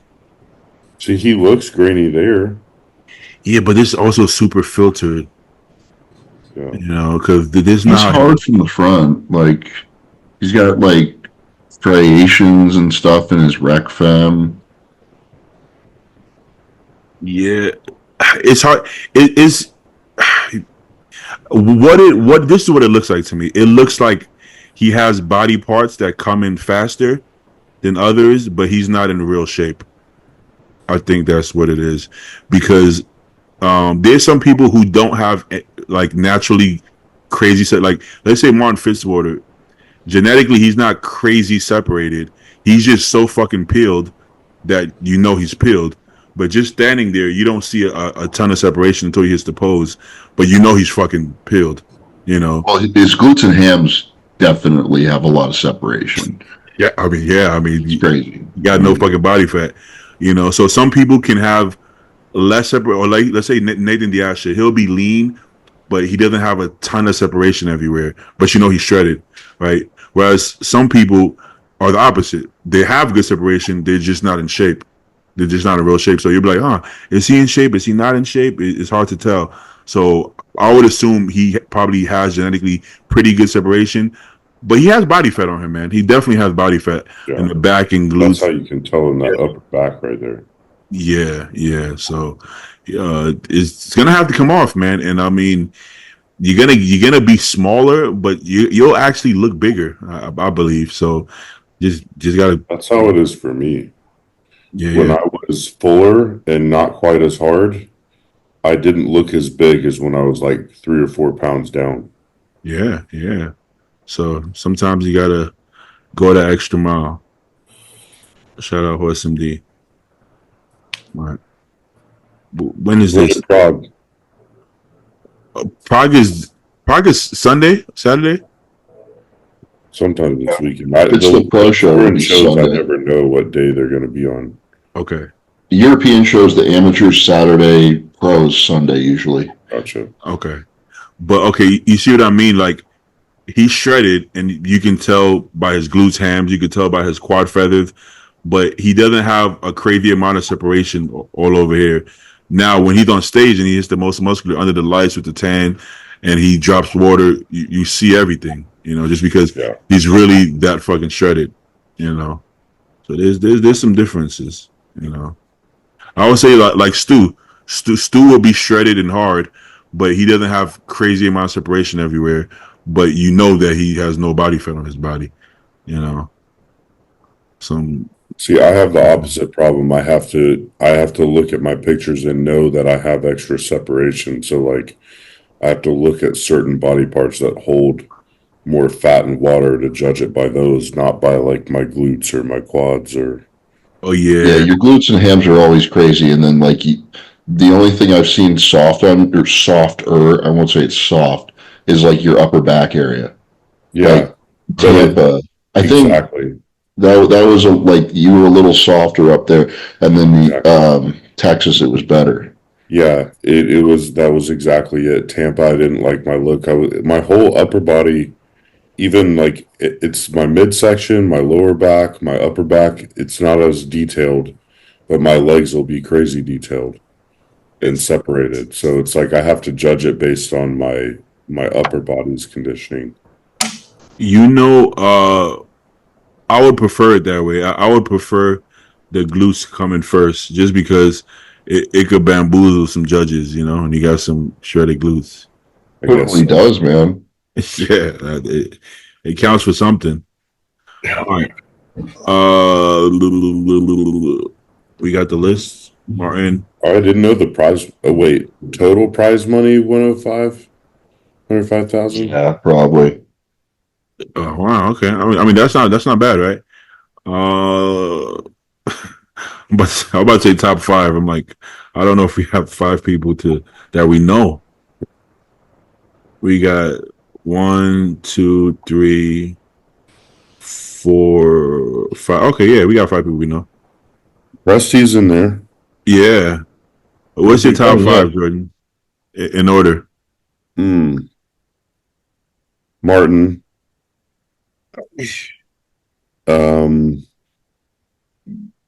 Dude, I haven't even thought about this. You know, I had C-Bum in second in my head, and I'm like, damn, Presti almost beat Brett. Presti almost beat fucking I thought he beat Bruno. And then I'm like, you know how fucking big Presti is? I mean, I think the top 5 will be I think it'll be Martin, Sean, Chris, Horse, and Presti, but I don't know what order they're going to go in at all. Like behind Martin, I think Martin should win the show, but Chris has a phenomenal physique, but standing next to Presti, man, his shoulders are so wide, bro. Right. I mean, I don't know what that's going to look like, and being Chris shouldn't factor in at all, right? It shouldn't. It should just. Well, I heard a good point. I don't remember where I heard this. I was listening to somebody where it's like if people have the argument that because Chris is Chris, they're going to give him kind of like a better look. I don't know if that's the case, but because like the open bodybuilding has always been the biggest and the most muscular and like the craziest freak physiques of the IFBB. So it's not necessarily in the IFBB's best interest to just give it to Chris because Chris has a big following, because he comes from classic, and then what does that do to open for the IFBB? I don't think it benefits him at all. But I think they're going to judge him honestly, personally, but I don't know. But I'm talking more subconsciously, right? Just obviously knowing Chris, know who he is. You want him to do well because he's very likable as well. Look, yeah. You know, my only thing is that would anybody else be able to beat somebody similar height, but like, I don't know, you know, that much more muscular? I don't know, but I guess we don't know what it's gonna look like. I would assume Presti is gonna look a lot bigger than Chris, but we don't really know. You know, we don't really know. Right.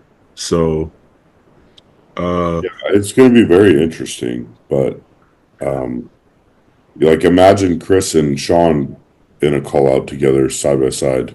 It's going to be such a massive difference. Like, so much size on a short frame versus like a, you know, more streamlined. What is Chris, 6'1"? Yeah, 6'1". It's just going to be very big differences there. Something occurred to me about Sean.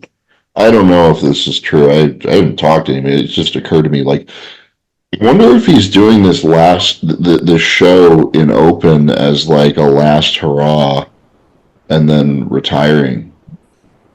You know, it's very possible. That just occurred to me. I mean, because I think everybody at the Olympia was saying like, yeah, Sean wasn't off. He was a little downsized, right? But like he was still like super hard and pretty damn dense. And Keon looked unbeatable, you know. So if that's what the conclusion is, then you know maybe he's trying to see himself out. I don't know. I'm just guessing. I would be kind of surprised if Sean was retiring. Didn't Sean do, I don't know if it was this show, but he did an open show after the Olympics. He did Legion in 21. And he I remember Sergio Oliva did that show too. And he said, if Sean beats me, then I'm retiring.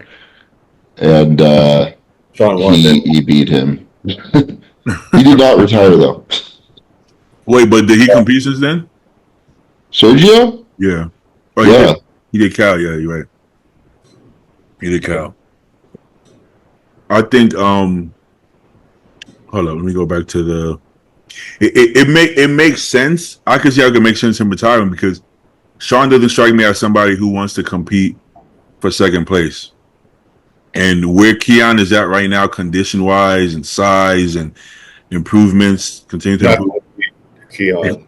Exactly. So the bigger look couldn't beat Keon. Okay. Yeah, the bigger look couldn't beat Keon. The smaller look couldn't beat Keon. I don't think there's a look right now that he can bring that beats Keon.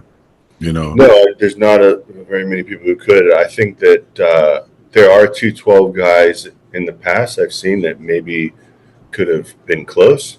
Mm-hmm. I think Sean, and I say this all respect to Sean, looks incredible, you know, but just like all of us, like he absolutely has structural limitations, you know, like everybody. He's maxed out, really, you know. Yeah.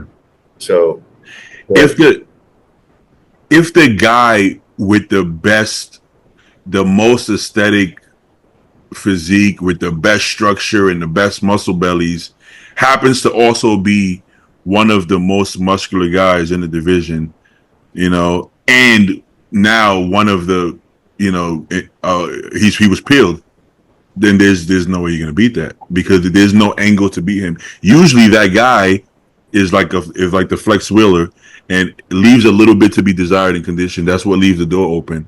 But I like what you were saying with Andrew Jack a little bit, right? exactly, or even Samson, because Samson wasn't peeled. You know, he won, but he wasn't peeled.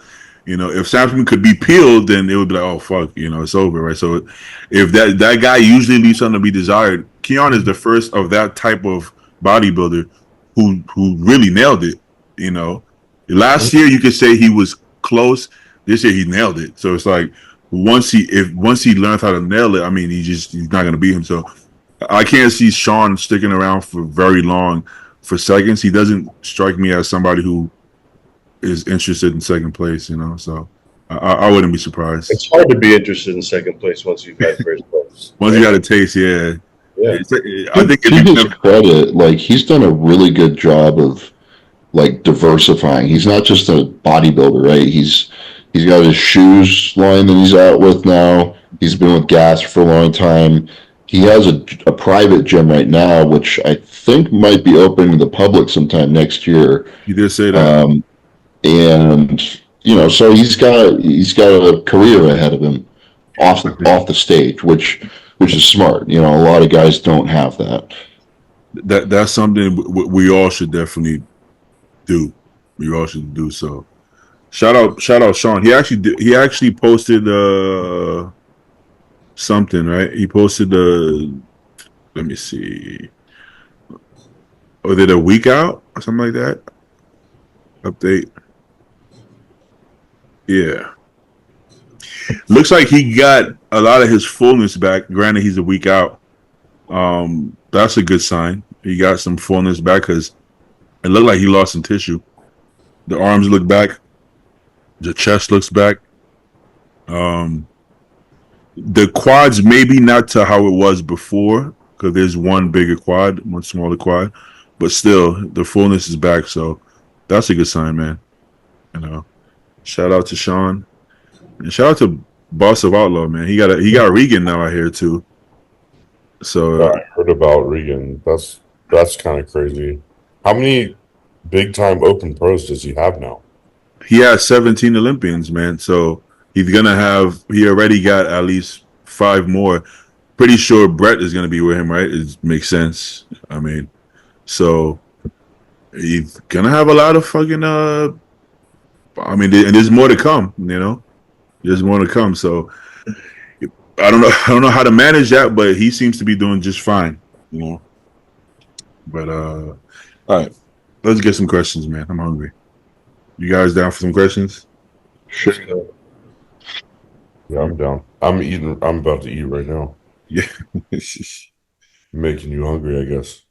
And feel free to grab something to eat, gentlemen. But we're gonna wrap it up in a few. All right. How you doing over there, Aaron? You hanging on over there? Right before. Good. How about Stu? I'm okay, dude.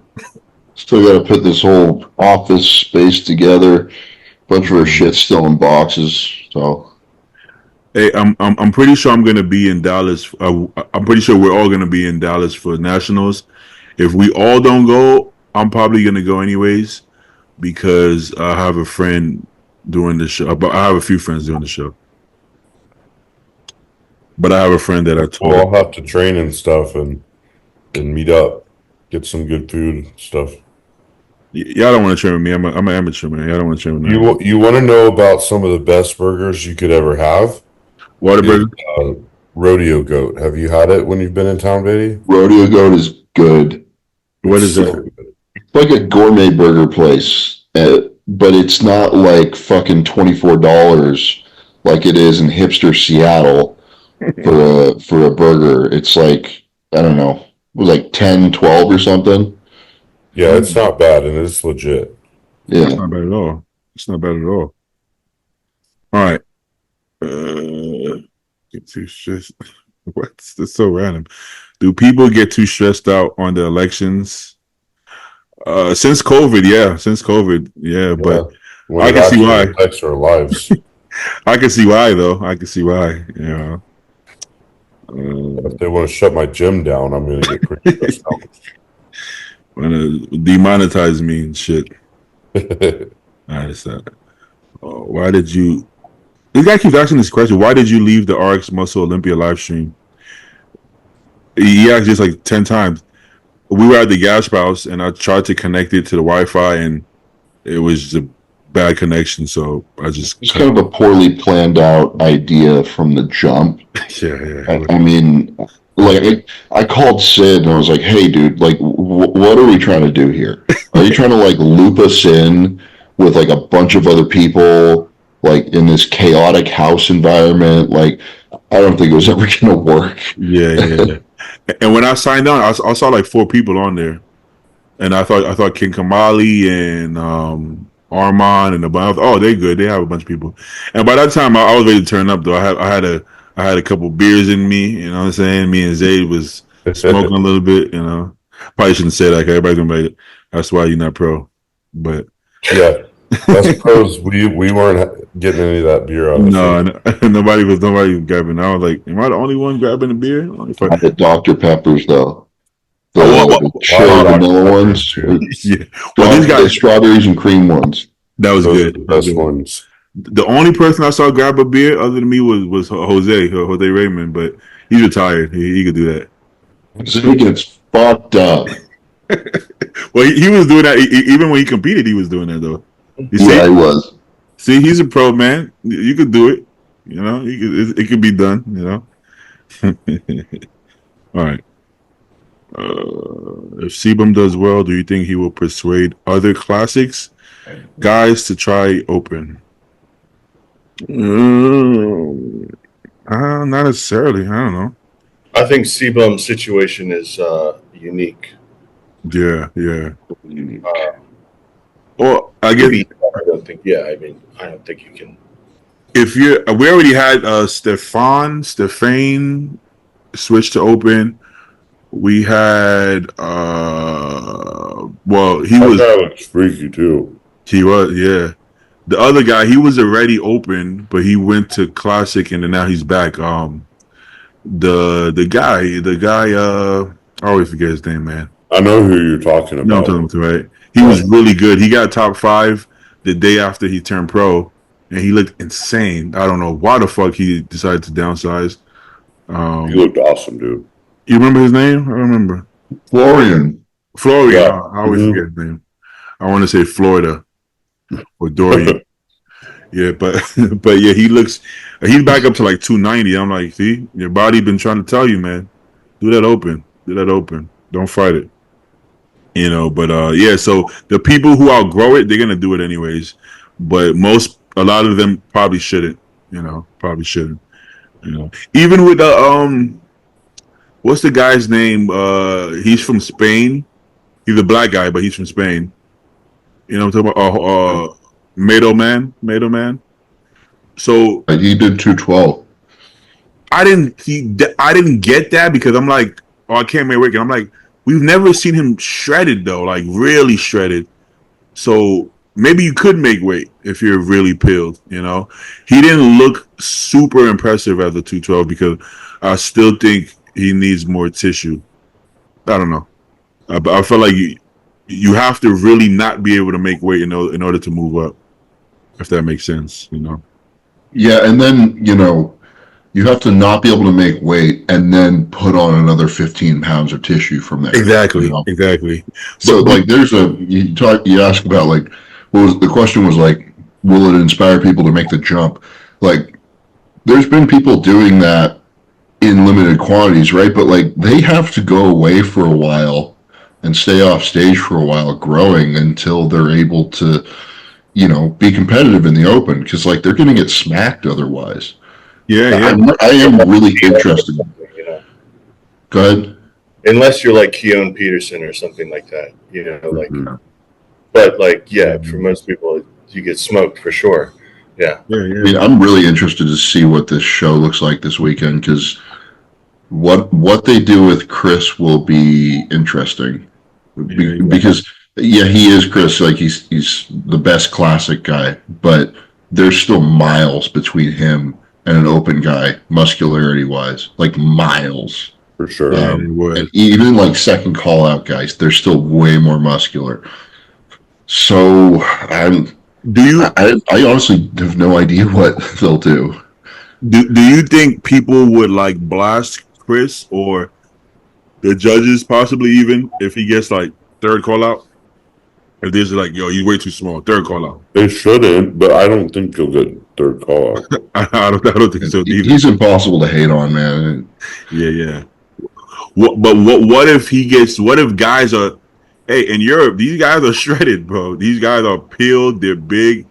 What if it's like, holy fuck, these guys are on? Fuck, Chris holding a little bit of water. That 15 pounds went to the wrong places. I'm sorry, Chris. Second call out. Would that hurt Chris in any way? He's retired. Who cares? Not to us. I don't think it would. To bodybuilders, no, because we understand the difference.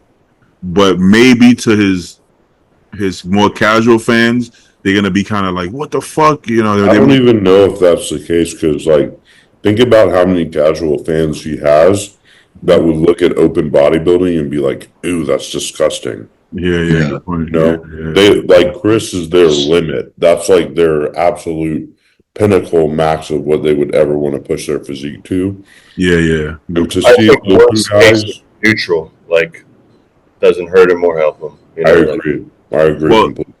the casual fans probably won't even be watching the fucking stream or videos. Honestly, they're probably just like they'll watch his YouTube video probably and be like, "Oh, he didn't win. Okay." They probably wouldn't even budge. Good point. All right, let's do a couple more. What are some how to adjust diet? Huh? Is IGF LR3 worth taking? I've been curious about this one because I've never used it. How much money you got, Brandon? You got money? You know, That's what it comes down to, man. Like, if you could spend that money on growth hormone, like, go take the growth hormone instead. Yeah. You know, but I agree. this is like icing on the cake. The cake is made of GH. I would say both GH and IGF LR3 mandatory for bodybuilding, and you got to go to Biolabs and use code Macho at checkout and get both of them. But if you don't have the money, then of course, I mean, GH comes first. Okay, first if we go in order, I mean, your gear, obviously, your gear will come first. Your tests and your basic stuff, you know, the EQs and the D-balls, that kind of stuff. Yeah, this is basic stuff. Then you add the growth, and that's where the magic happens. At least for me, the growth, it takes it to the next level. You get a different roundness. It's almost like you lose the cap. You start to progress faster, if that makes sense. You know, and as long as you're invested long term, though. Yeah. Can't be one of these guys that just has it when he has some extra cash laying around. No, don't do that. Don't do that. And waste the time. So yeah, IGF-LR3, I get really good pumps from it. I get really good fullness. How much long-term muscle is it adding? I don't know how to quantify that, man. I don't know how to quantify that, but it feels great. It feels great taking it. You know, so that would be like a third string kind of deal. You know, if you got the funds, I would say most pros aren't too worried about IGF-LR3. Yeah, just up the growth, up the GH. You know, hey, can you max out on GH? If you're not getting, you go diabetic. That or you can't tolerate it. Let me preface and say, no blood sugar changes, and you're not fucking waking up at night with fucking fire fingers and shit, burning. I mean, one of those are going to happen first. But. For sure, it's happening to me right now on fucking on cruise. On my cruise is still happening just because my weight is still heavy. Yeah. So I had to come off of growth. I don't want to because now I look kind of pudgy and shit. Or you're so sleepy that you can't get anything done. Yeah, I feel lazy. I felt lazy. My hands is just the numb hands. I'm like, holy fuck. My hands look numb, motherfucker. Jesus, man. Put those away. It's just so sometimes you can't tolerate it. But yeah, so something's gonna give if you're eating enough and you're getting big enough. But yeah, It's gonna be the worst part, man. Like of the off season is just how tired you are all the time. Like I could take a nap like 3 times a day if I felt like it, because like the food plus the growth hormone. If it's just one of them, it's not too bad. But high food, high growth hormone is just like, bro, I'm tired all the time. Dude, it hit me like a brick wall this week because we finally have been like, okay, we can train again. Food's going up, GH back in. And I swear, like this morning, I got up, I had breakfast, and I sat down to work, and I couldn't keep my eyes open. Yeah. I hate this shit. The best point is beginning of prep from like 16 weeks out to like 8 weeks out. I'm so sharp. I get so much work done, man. I was looking forward to the podcast for that period. Like I was ready to. I had good guests. I was fucking good topics and shit. Right now, I gotta be honest. I wake up and I'm like, I don't want to do the podcast, man. I like talking to y'all, but it's already set up. I don't even want to get up just to do it. It's too much pressure. I'm like, I just want to lay in bed. I want to lay in bed. You know, that's not good though. That's not good. All right, let's see. Let's do one more, maybe two more. One more. What are some blood markers to look at that will determine what cycle you take? We're not that advanced. We just take the same shit every fucking day. You got that out of order. You can get baseline blood work, right? But then you take drugs, see what gets fucked up, and address accordingly. No, you can know what to avoid the next time, though. I think he means more of like, what are some blood markers to look at would determine what cycle? I think he's looking at it like a food allergy test. Like, is there some like DNA test you can take to? Am I reading it wrong? To me, it's saying like, let's say you cannot control your hemoglobin or hematocrit. Maybe you shouldn't use EQ, or if your AST, ALT are out the roof, like maybe you should just do injectables, or maybe your estrogen's out the roof. Maybe you need to do more like Primo Masteron. What would actually happen if your hemoglobin hematocrit was just through the roof for months, years? Blood clot? A lot of things. You're more susceptible to a clot. Your blood is thicker, so it's harder to pump, which means it's putting more pressure on your kidneys. Every time it gets filtered, your heart has to work harder to pump it around, so that's going to result in more ventricular hypertrophy potentially. You're probably just going to feel like shit. You'll probably have high blood pressure. Your dick probably won't work. Yeah. There's going to be a lot of issues from having sludge as blood. I'm just it's like, honestly, blood pressure and blood thickness are some of the most important things to monitor. Your cholesterol is gonna get better and worse depending on what you're taking, right? If you get your cholesterol checked right after a prep, like a few days after you compete, it's gonna be out of range, right? So that's like a control it for as much of the year as you can kind of deal, right? Your blood pressure with the medications and stuff that we have, I don't see any reason it should ever be out of range. I don't think so. You need to don't be afraid of taking drugs to control the side effects of the other drugs you're taking. Bro, it's like people get on cycle and they'll take AI right away. Boom, no questions asked. Hey, maybe you should take some blood pressure medication. Maybe next time. And it's like, oh, I know, dude. I want to do something like natural for my blood pressure. It's like, why specifically for that? Why do you all of a sudden want to be natural? Yeah. Why not just nip it in the bud? There's this weird anti-pharma kind of sentiment amongst bodybuilders, like, oh, I don't want to take pharmaceutical drugs, but I'll take this, bathtub bullshit, Like, dude, look, Yep. Yeah. You know, or like guys sometimes will be like, "Hey, what brand is?" I don't like when guys are like super particular about UGL brand. I'm like, bro, they're all UGL, motherfucker. It's all from China. Yeah, what's this? Well, I'm like, I don't know what that is, but I don't know if it matters. I mean, who told you about it? I don't know. If somebody you trust told you about it, I would trust it, but I can't look at it and be like, this is good. I wouldn't know. It's fucking UGL. There's new brands every day, you know. So you can't be super picky with UGL as long as you know somebody who swears by it, you know. I'll get that question like, what do you think about this brand? I'm like, bro, you can't expect me to know all these brands, man. Like, what the fuck do you think I am, you know? No way.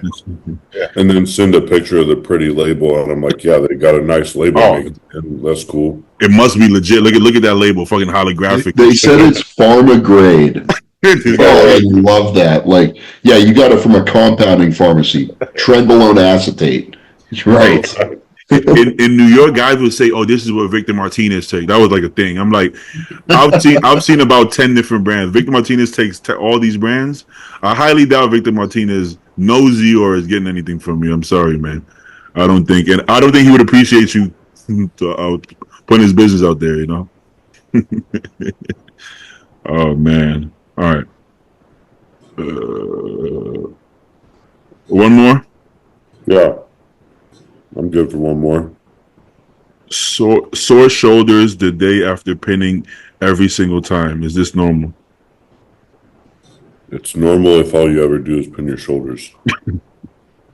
But also, I've dealt with some mad post-injection pain, so... Dealt with? Get it? Dealt with? Yeah, dealt with. I like that. It's only normal if it's normal. If it's a decent brand that works and every time you pin you get sore, I guess it's normal. But if you never get sore, I don't get sore when I pin, and then all of a sudden I start getting sore, maybe something's up. Just take a picture of the label and send it to Beatty, and he can tell you if the brand is legit or not, okay?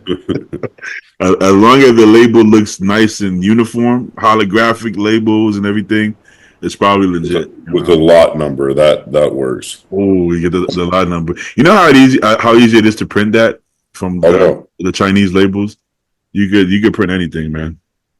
That's what my friends tell me. I wouldn't know anything about that, of course. But also, I mean, you know, depending on what they're using, like I had to stop using Primo. That's what I was going to anymore.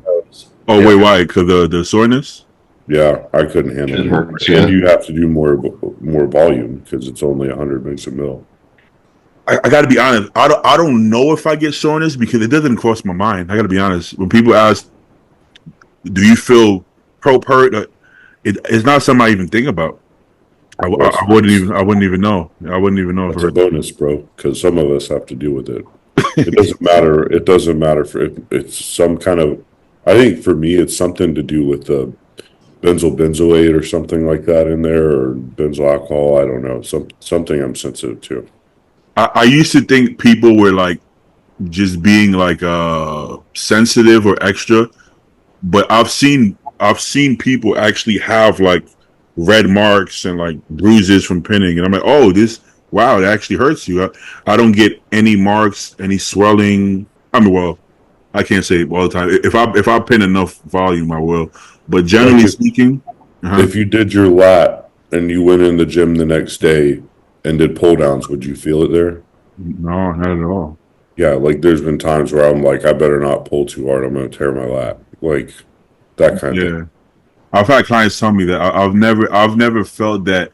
I've never felt it enough to notice it, unless I have like a slight infection or like a bad shot or something. But a normal shot, especially off season when the volume is on a lower side, low for me at least.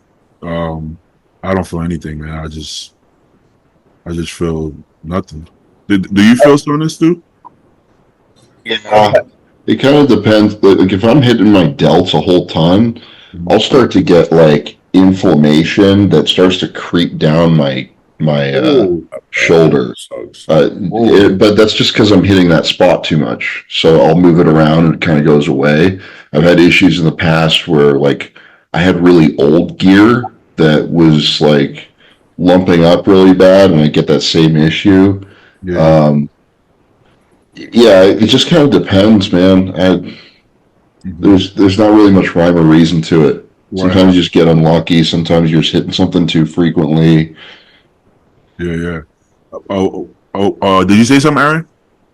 Well, I was going to echo his sentiment about the Primo, and because it is only 100 milligrams an ml usually. Yeah. And like, you know, I don't know about you guys, but for myself, like if you're going to use it in off-season scenario, like you not want to use less than 500 a week. You know, like Yeah. Right. I was using 700 a week, so that was an extra cc of that oil every day. So like in an off-season, I don't mind if I'm in a prep, like if I'm in the last 8 weeks of prep, like I don't care if I hurt from pinning, like that's fine. Like where it needs to end. But like in the off season, if I feel like I'm just like lumps and bumps everywhere, I'm like, man, this is too much. Yeah. Dude, it becomes hard to, and then at that point, it starts affecting your training. It affects everything. Yeah. I would have to take ibuprofen because I would feel like sick because of the inflammation. Yeah. Hey, Aaron, you remember that? You ever tried that Hulk gear? You ever heard of the Hulk gear? It was back like 10, 12 years ago. No? I think I've heard of it. Okay. Why? How about a WFN? Did you ever try the WFN? The original? You know what I'm talking about? The what was it called? Wellness, fitness, something. The one that Richard Rodriguez had with Mundo.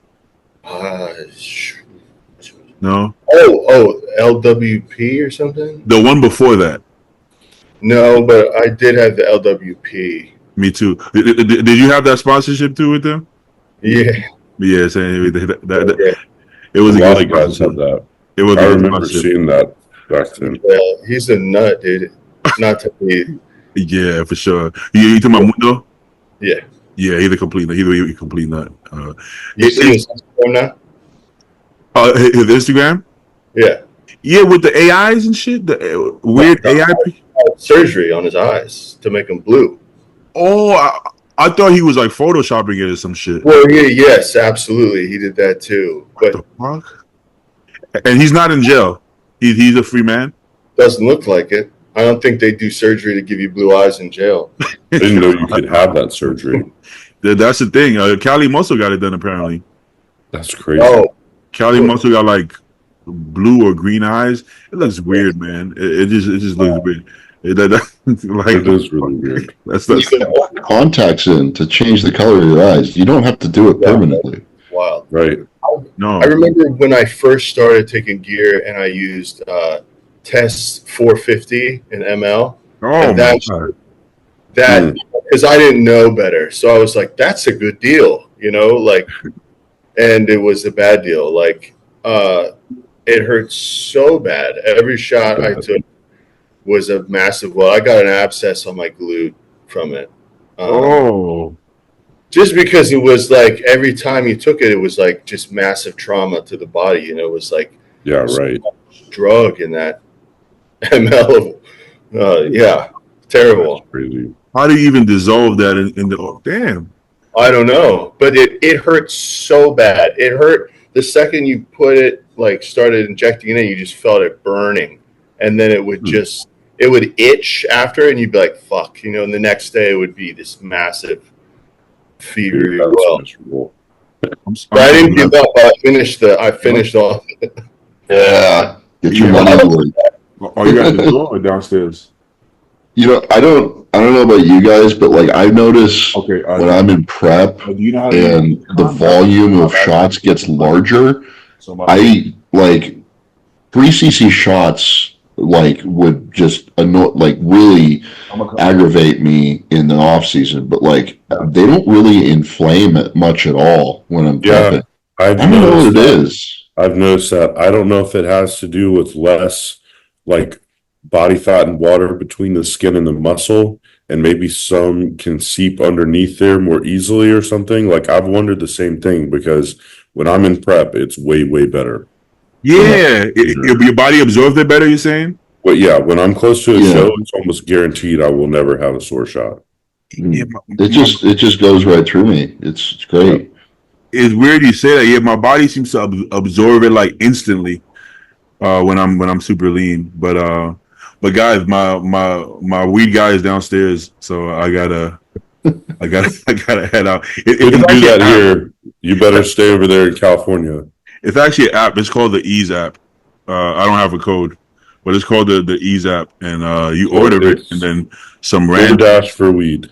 Yeah, and it's usually like some hippie looking guy or some girl with purple hair downstairs, and they got your weed ready for you. They usually come upstairs, but there's no parking here in West Hollywood, so I gotta run downstairs. But hey, but enjoy it, bro. Thank you guys for coming on, Aaron. Thank you for coming on, man. Thanks for having me. Respect. Appreciate it. Jordan, it was last second. I appreciate you, Jordan. Yeah, Stu, of course, man. and then Stu, thank you, I guess. But I'll see you next time. Thank you too, Beatty. I appreciate your time.